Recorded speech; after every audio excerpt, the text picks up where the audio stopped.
Today with Joe Nash on Limerick's Live 95 FM. No matter where you're from in the country, most have had contact with Crumlin Hospital in some shape or form. The Children's Hospital is celebrating 60 years in operation and marking the occasion by asking people to share their stories from the hospital in the Crumlin Big Book of Memories. They're looking for contributors to the book and donations to keep the service going. And Edwina Wrenn from Foynes is on the line to tell us about her own experience. Edwina, thank you very much for chatting to us this morning. We appreciate it.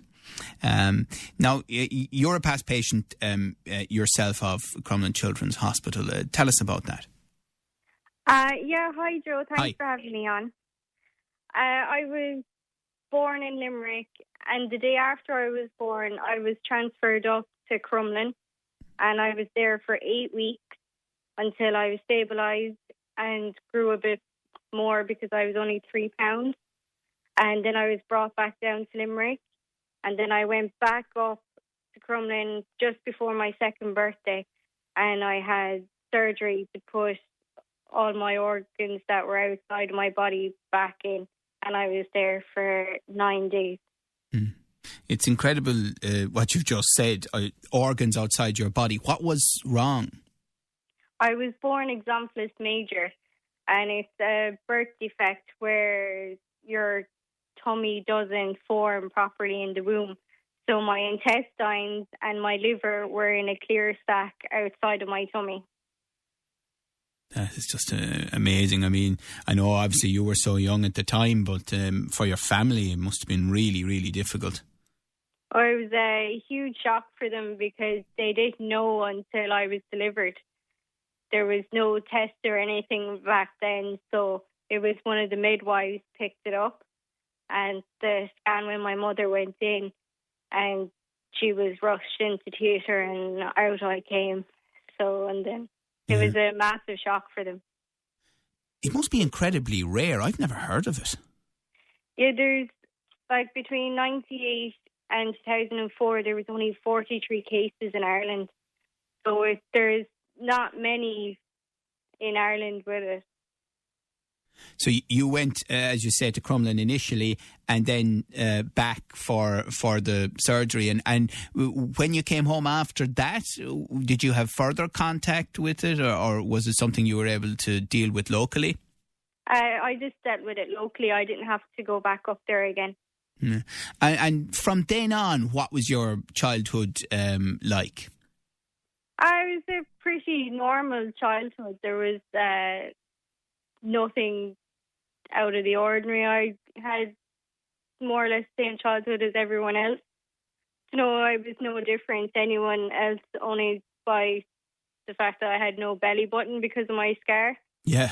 Like, you know, it was a bit different that way. But, you know, it was grand, like. Yeah. And since then, you haven't had any health problems as a result? No, I'm grand. I'm tough out. Isn't that fantastic? Yeah.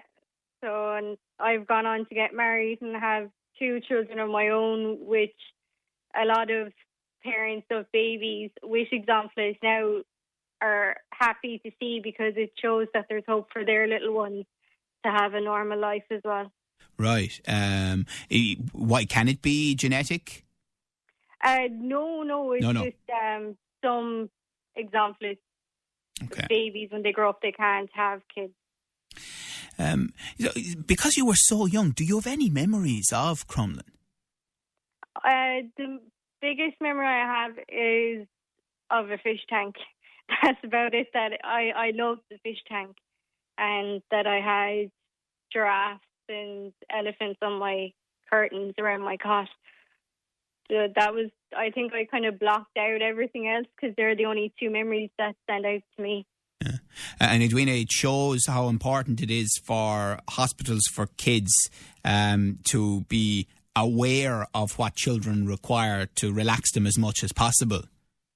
Oh yeah, like any little bits of comfort from home, you know, they can bring in their own little toys or teddies or a blanket, you know, and you know, they make it as homely as possible.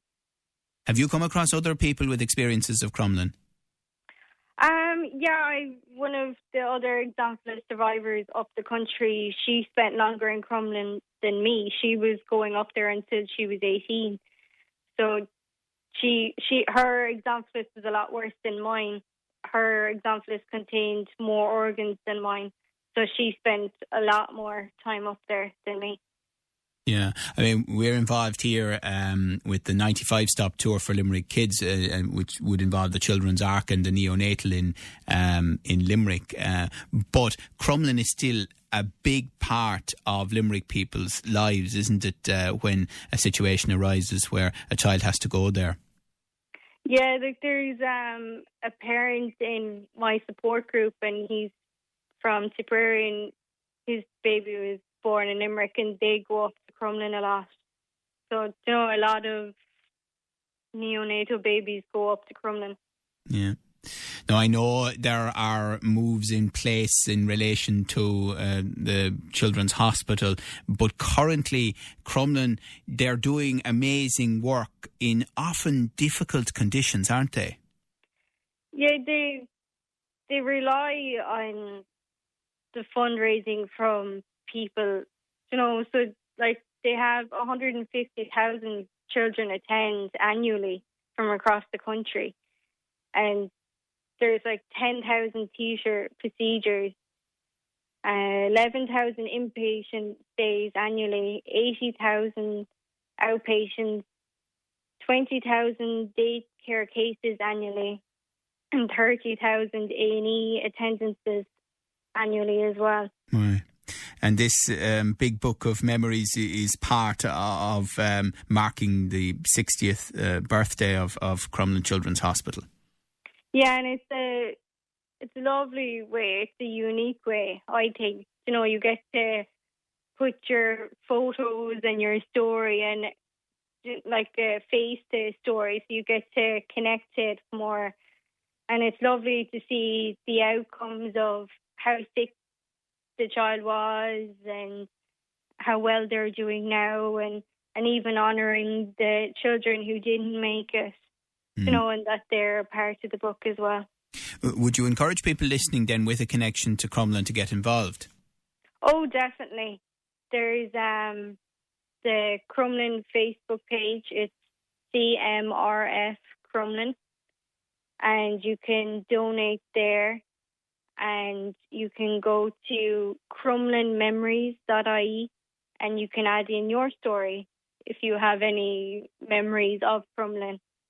Yeah, and I know there is a fundraising effort as well, because they obviously need ongoing funds.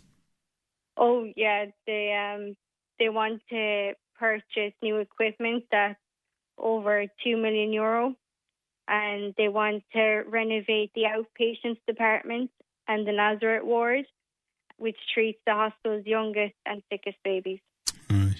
Well, listen, thank you very much for talking to us this morning, and I'm glad that your memory ultimately is a happy one of having the problem that you had resolved, and you've gone on to have a great life as a result of the amazing work that they do in Crumlin and in Limerick too. Kids are helped here a lot as well. Thank you very much for talking to us this morning, Edwina.